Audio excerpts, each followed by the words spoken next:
What's up, geniuses? Welcome to For the Record. I'm your host, Rob Markman, and I'm excited for today's guest. It's been, for my whole professional career, a dream of mine to sit down with this artist, okay? She's one of the most powerful voices of our generation, okay? Her music has inspired us to dance, to sing, to fall in love, to help us dream, to uplift us, and to inspire us. There's number one records, there's multi-platinum plaques, there are countless Grammys, but above it all, she has just remained amazingly human throughout the journey. Her self-titled seventh album is here, and she's here to talk all about it. Alicia Keys, welcome to Genius. Hey, thank you. That was beautiful. I really appreciated that intro. That felt good. I mean that. I feel like we've grown up together. Musically, like you've soundtracked so many of our lives, and you started so young, and it really kind of feels like, just in listening to your music, like an old friend you haven't seen in a while every time you return with an album. So we really appreciate it. Alicia's the new one, right? Yes. Self-titled.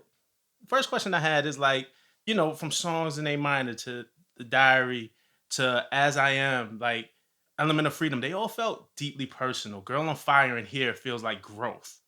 Um, and they all felt very personal, like I said. So why did you decide now for the self-title, for the Alicia, for the one that bears your name? What made now feel like the right time? Yeah, I mean, honestly, I really, truly could not have called any of the other albums Alicia because I just didn't know myself well enough. And I definitely knew the girl that I was then. And that girl was genuine. Like, she was so genuine, and everything that you heard and everything I wrote was honest.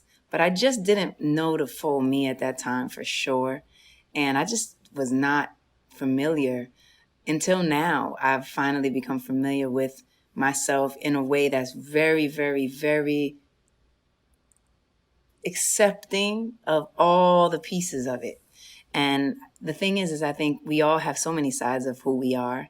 And, we put on one face for our homeboys. We put on another face when we with our parents. We put on another face when we go to the job. We put on another face when we with our girl. We put on another face when we with our, it's like that's what happens naturally. Not to say that that's fake or phony. That's natural. But I think that it's rare that we actually embrace all of it as us fully and then actually go in there and get to know it. Like, well, who are you? Which part are you? So I never did that before. And that's many reasons why I didn't. But I know that now I have.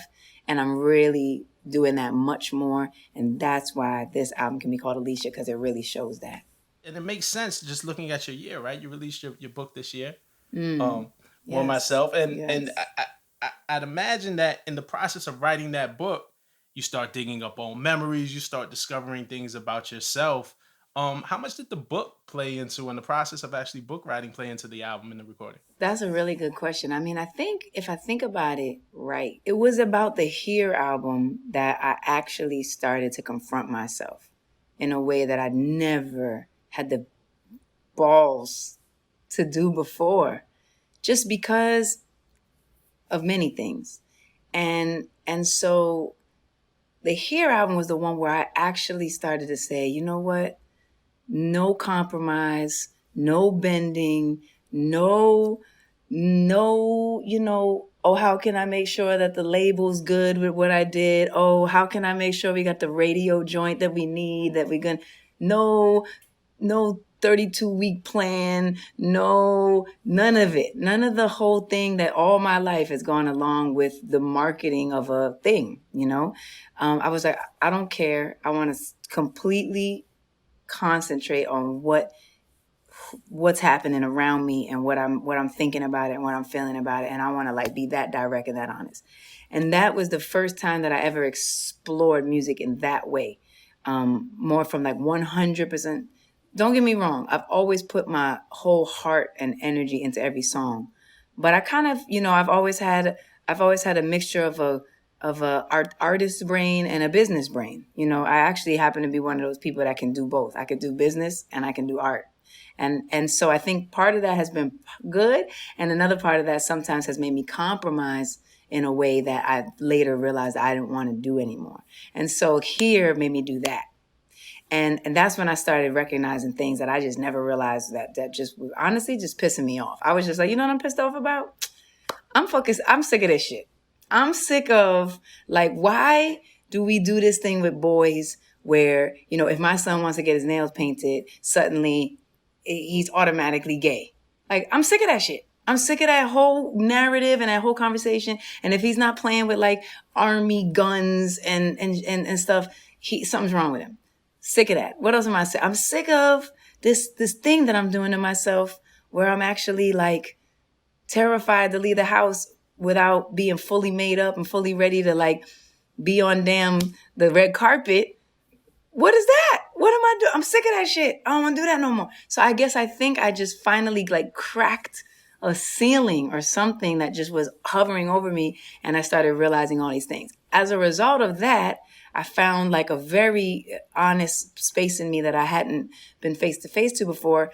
And that's when someone said, you know what? We want you to write a book. Like, how do you find your authentic self? It feels like you found your authentic self. Would you write about it? And I was like, hell no, I'm not going to write about that. No, who would do that? Like, does anybody ever want to write a book about their life? I don't know. I don't think so. That sounds like the most scariest thing I ever heard. Truly. So I was very resistant to that. And then after some time, I was like, you know what? I have really found a way to my own truth. And that's something that we're all looking for. Like, why wouldn't you maybe share that or talk about that or, And so that's when I, in full on fear, was like, how do I approach this? How do I actually feel brave enough to share these intimate sides of myself? And through that process, I was creating this because some of the songs that are on Alicia were actually written during the Here time. But I knew they didn't belong on Here because Here was it needed its own moment. And so I was in the process of creating this next body. And through the book and through my own self-revelations and through just being a lot more able to like confront myself, there was this cacophony, I think, of it all feeding into each other. And so it was actually Here's fault that the book came and Alicia came. And that's how life goes. And I love it. I think in this day and age where so much of especially young people look up to celebrity and look up to Instagram and the filters, and I got to look like this one, and I can't post this picture if it looks like this, it has to look like that. To see somebody like you, who we've always looked up to, say, no, I'm stripping this. This is me. You don't necessarily get the facade or what comes with the music business, because to your credit, this is the music business. So that business part of your brain there is nothing wrong with that. Like that, what it's about finding the balance to make you happy. I think even this journey is inspirational. I want to get into the music a little bit. Truth Without Love, epic intro. And I really kind of feel like the songwriting on this one, I mean, that's your superpower, but on this one, cause the music is really subdued and allows the lyrics to really breathe and stand out and cut. What inspired that? Like, what was the moment? What was the light bulb moment that starts the creation of this song?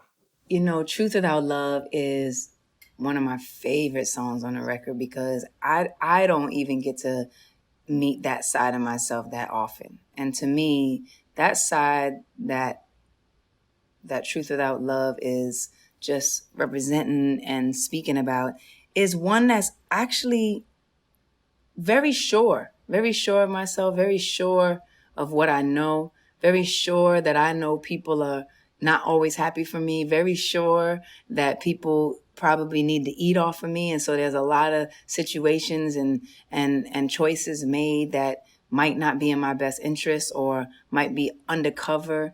Very sure that, you can have this kind of, you can have love and you can say that you love somebody, but if you don't speak it, if you can say you're telling someone the truth, but if you don't speak it with love, then it's still kind of a lie, So I think that the energy on this song was so important.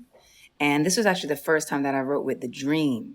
And The Which I Dream, can't believe for as long as you two have been titans in this industry. Is like, we've been like, like people that I know that I'm super close with have written with him forever, and he's always, but we never connected. And you know, I'm glad we did, because he brought a certain vibe.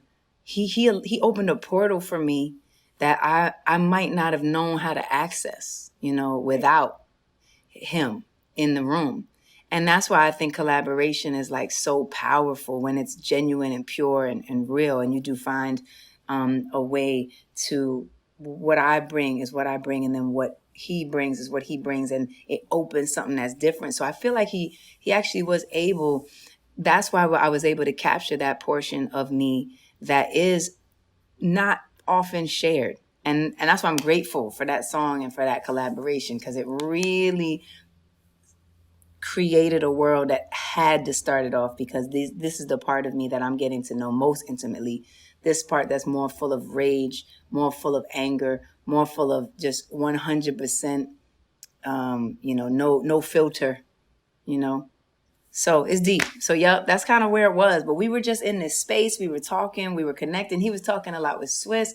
He almost had he had a different view of me, because he was getting into me from different perspectives, not just from me, but from like even Swiss's perspective of me and his own perspective of me. And I think that was interesting, because we were able to bring that together and create, that truth right there. it was funny, and it's such a great record, and to hear you talk about this other side of you, because it is a other side of you that I don't know that we've seen before or heard before necessarily. And even me thinking about, like, in the first verse, when you get into the Lowry's extra salty, like, you know what I'm saying?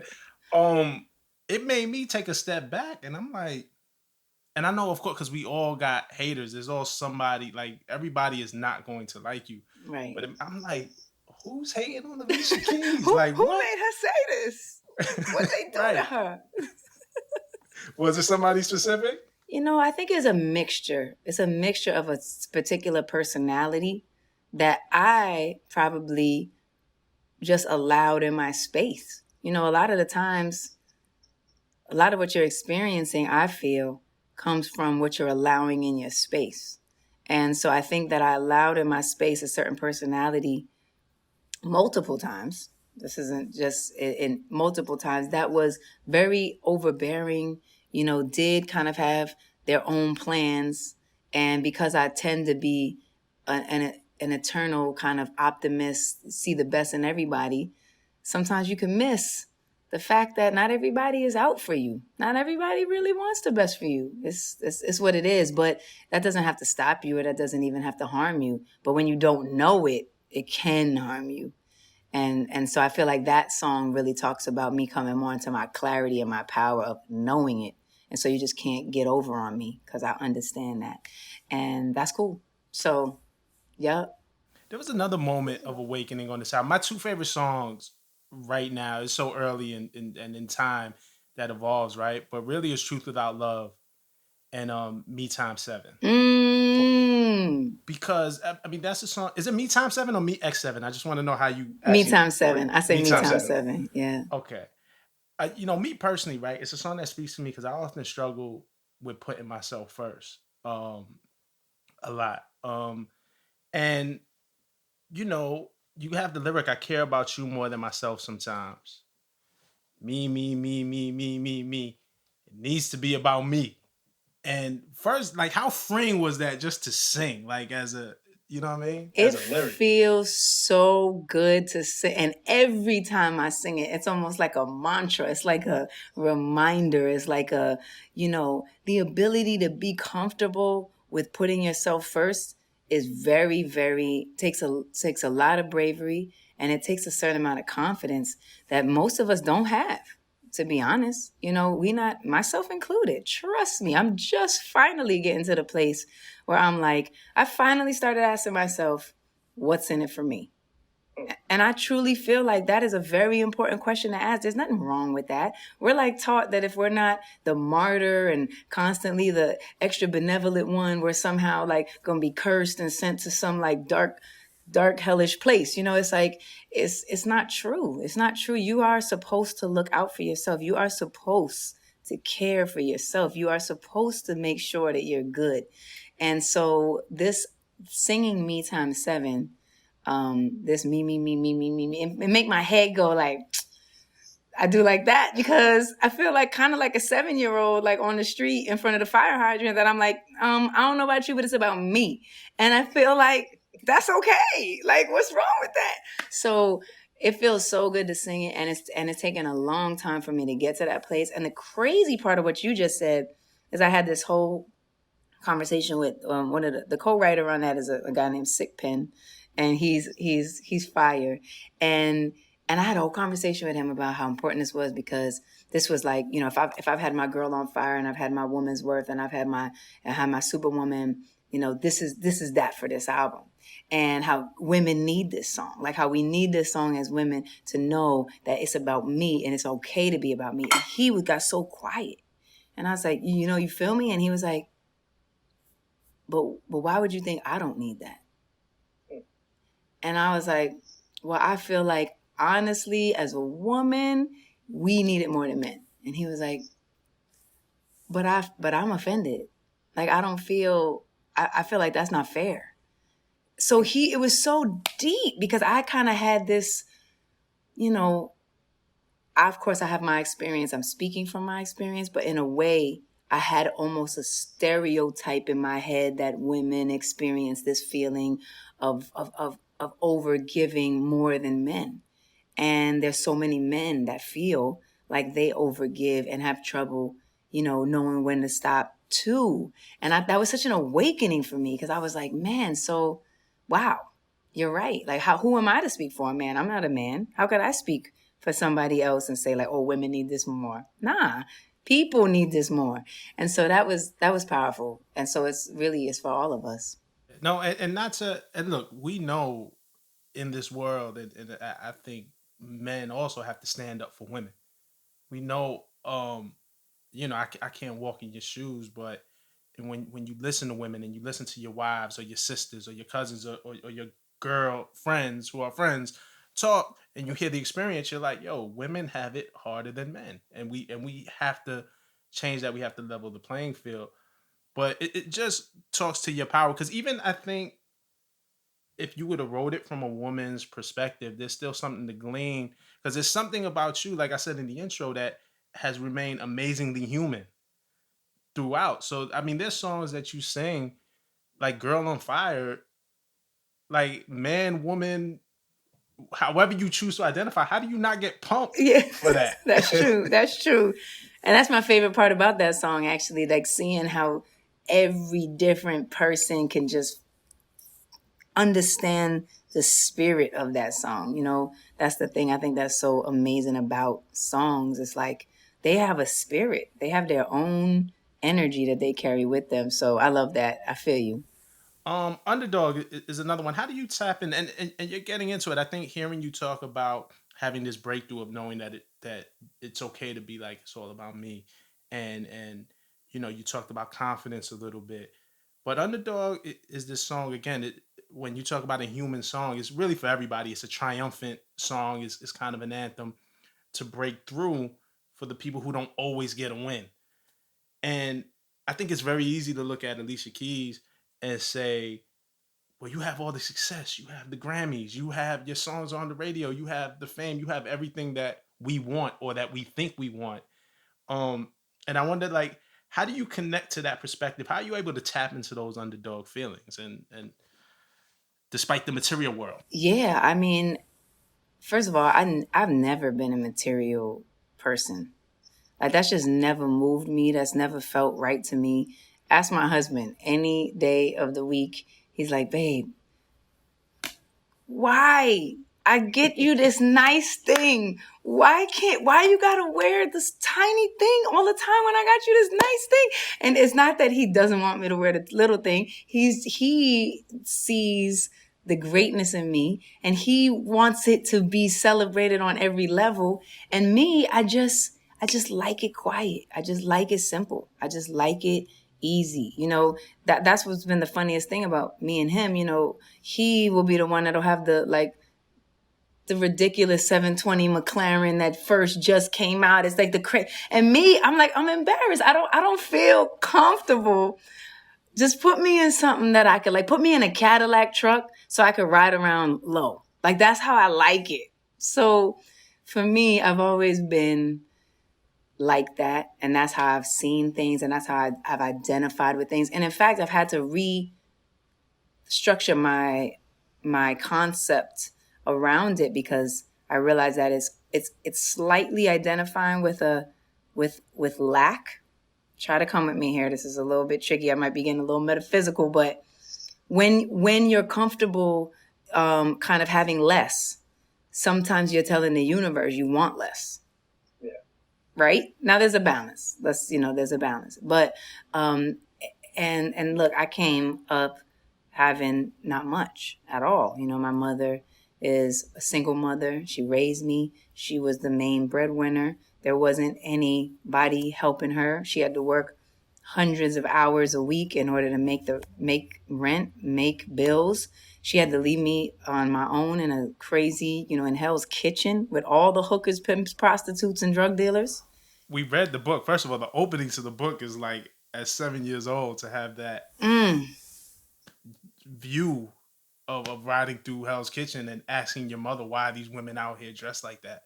And to have that presence of mind. I didn't mean to cut you off. No, but it's a real thing. That part thing. stood out to me, because I'm very much in this phase now where the New York that we grew up in is really different from the New York that exists now. And I don't know that people who live here now understand what it meant and what you had to endure to really make it in this city. And I think you embody that. It's true. It's so true. Thank you. It's true. And so my point is so I was raised by an underdog. You know what I mean? I was raised by a woman who was not supposed to make it out of Toledo, Ohio. She damn sure wasn't supposed to make it in New York City. And she for sure wasn't supposed to make it as a white woman with a black daughter by herself on the streets of, the epitome of New York at its darkest. No. And I wasn't supposed to make it out either. You know what I mean? So I can identify very clearly to what the underdog spirit is. And the spirit of it, most importantly, is that those who defy the odds. And so to me, a song about that, especially anytime, but especially right now when it feels like we're up against so much, and it feels like the odds are very difficult to defy, I feel it more than ever. Yeah, you speak to the time now. And another song I would like to bring up, a powerful song, Perfect Way to Die. Because in listening to it sent me through such a range of emotions in just the one sitting of just listening to the song. Because I think it's like equal parts frustrating and sad, and it makes you mad. And I was, as a listener, right? And I don't know what you intended, and I guess that's what we're here to talk about. I didn't know how it was supposed to make me feel because it sent me through so many emotions. What was it for you that sparked it? Again, was there a light bulb moment that sparks the creation of this record? I mean, this song to me is it's exactly what you've described is exactly what it's supposed to do, and it does it to me every time I hear it. Every time I play it, I instantly feel this multitude of feelings exactly as you described. And that's what it's meant to do, because it's just, first of all, the title itself is just heartbreaking. Perfect Way to Die does not exist. There is no perfect way to die. And you damn sure are not dying in a perfect way by being murdered by racist police officers. That's absolutely not the perfect way to die. So it's it's so heavy and there's so much in there. And the process of writing that song was also written by Sebastian Cole, who is a very special songwriter. Very, very special. And when he first played me the general idea, he cried the whole time. And I was like, me too. I couldn't even believe that we were going to be able to create or put something into the world that was so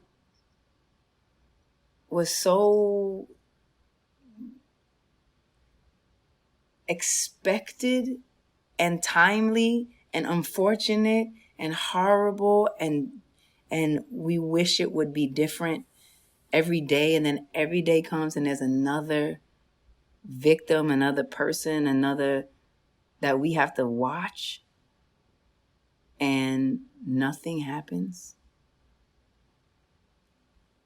So yeah, we supposed to be fucking angry, and we supposed to be really frustrated, and we supposed to be crying, and we supposed to be screaming, and we supposed to be mad, and we supposed to be sad, and we supposed to be everything, because the shit is not right, you know.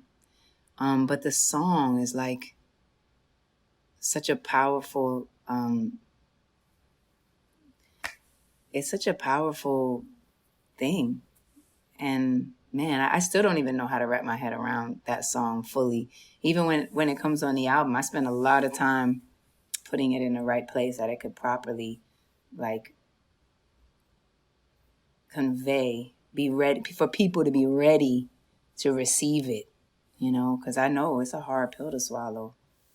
I think music helps. I think historically, in times of revolution and when change is really needed in the world, there's music that soundtracks it. If we go back to the Bob Marleys, incredibly important, to the Marvin Gayes, and when I think about this time, like it just fits the feeling. So I think the music is tremendously important and the contribution to the change that we need in itself.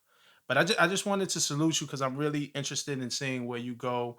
Um, Recently, you announced your involvement. There's a $1 billion fund, um, with contributions to build up Black businesses and Black communities and really level the playing field. I know the NFL is somehow involved. And I just wanted to salute you for that. And I feel like I'm really interested to see what comes of it, of how it manifests in the real way.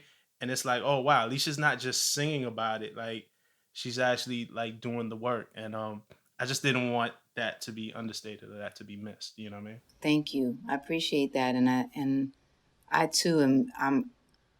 I feel like we are at a place because of so many things, and because of how we are all experiencing similar situations. First, starting with, you know, this this particular pandemic that is COVID, but that has shed such a clear light on the true pandemic, which is racism.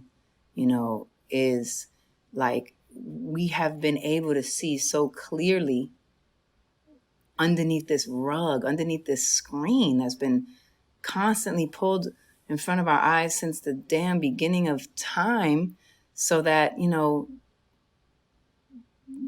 bad people could look good. And it's been that way for too long, just too long. And, you know, the undescribable gap that's led to is just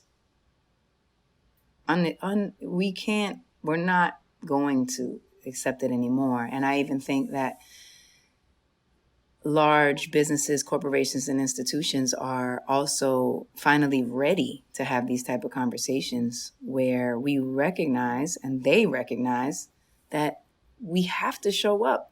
Everybody has to show up. You know what I mean? Everybody has to show up. Everybody has to acknowledge, recognize, and say, I want to be a part of the shifting of this narrative, you know, of the changing of this culture, of this system that has been super oppressive. I want to break it down. You know what I mean? And so that's what this $1 billion fund is going to do. And these corporations and these very big businesses that have profited for years, hundreds of years, know that it's time to hear each other as a collective and contribute to how we can start to create a more sustainable outcome, particularly for Black America. You know what I mean? So I am also very inspired. I'm very inspired to have this ability to have a position where I can also bring this thought to people's consciousness who might not be thinking about it at all, or if they are, maybe it's in a certain way, but not the full way. And for us to like all come to the table and create that, so that reality. So it's an honor for me. I feel very humbled and blessed and purposeful about making that come together in the best way possible and the highest vision for us. Wow, I respect that. And thank you for that. I just have a few more questions for you. You know what I mean? But I like Um, you. we could do this. We could make it a multi-part And series. then, We could do right, this right. every 3 week. years later, we be like, y'all I, still on the phone? listen, I told you I might retire after Genius might get All right, bye, my genius. walking papers. Yeah. Um, Jill Scott. I got an advanced stream of the album, right? So I got to hear it before it came out. And often when we get these advanced streams, many times artists, as you know, the audience may not know this, but artists will put temporary names on songs as placeholders.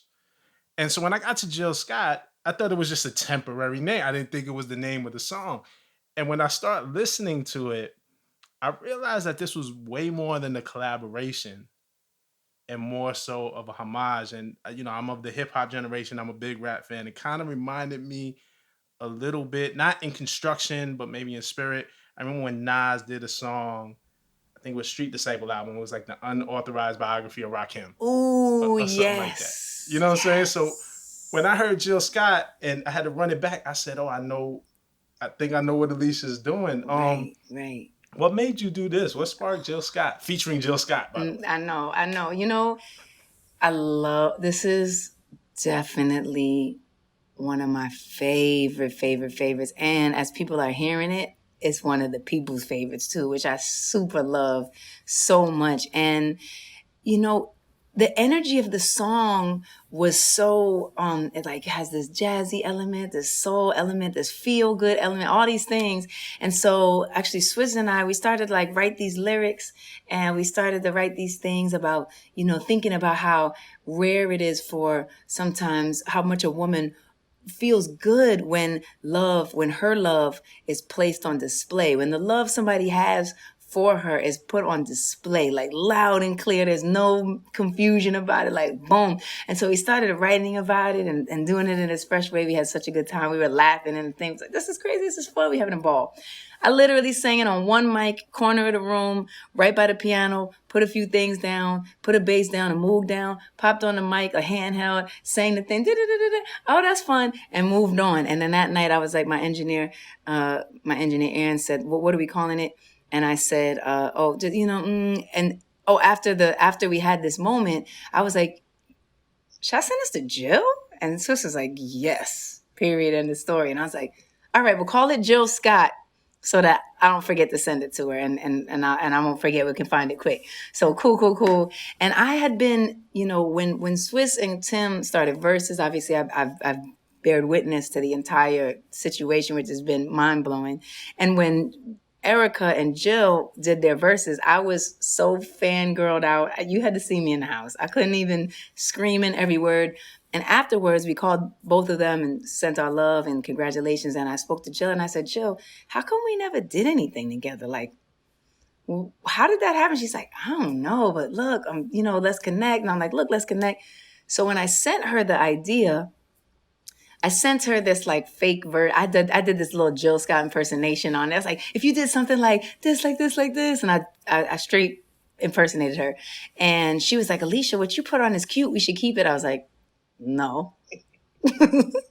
No, you're not going to keep my Jill Scott impersonation. I was just sharing the vibe. Please, you go in and do you. And she sent that thing back.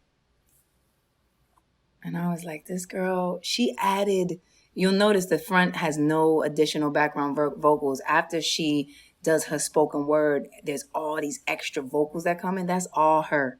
That's all her imagination, unbelievable situation. I was, again, fangirled out. And that's why we got back to the title. And I was like, so we called it Jill Scott. What are we going to name it? And me and Swiss looked at each other and we were like, Jill Scott featuring Jill Scott. All right, so just a couple more questions, and we're gonna let you go. I got one rapid fire for you. Okay, I love a rapid fire. Your dream versus celebration. Like one that happened or that's gonna happen? No, that's gonna happen. Oh, like, Jay and Nas. Jay and Nas. What? No, listen. If y'all can make that happen, you asked me what my dream one was. I'm not saying it happening or not happening. I'm just saying that's my dream one. That's your dream one. I get it. How about you? How about you? I don't want because the fan armies get so into it. Like I said, versus celebration on purpose. Yeah, of course. That's what it is. It's a celebration. I want to see Mary J. Blige and who versus Mariah. Okay. Ooh. Now I have heard that come up a couple of times. We just putting it in the air. Jay and Nas, Mariah what about versus Mary MJB? Lauren? Maybe because Mary has so much so much history. Yeah, I feel like that there's so much with Mary, and I feel like her and Mariah started similar times. Mariah started a little bit earlier. You're right. They worked with a lot of the same producers. You're right. The whole and rap and R&B, they were two of the best to blend it, I think. You're right. Honestly, let me see if I can work on that. Listen. If it happens, I know it was you, and I know you did it for me, and we're going to send that up in the air. That's a good thing. I like that. I love it. One quick question. You get this question maybe every 3 years or so.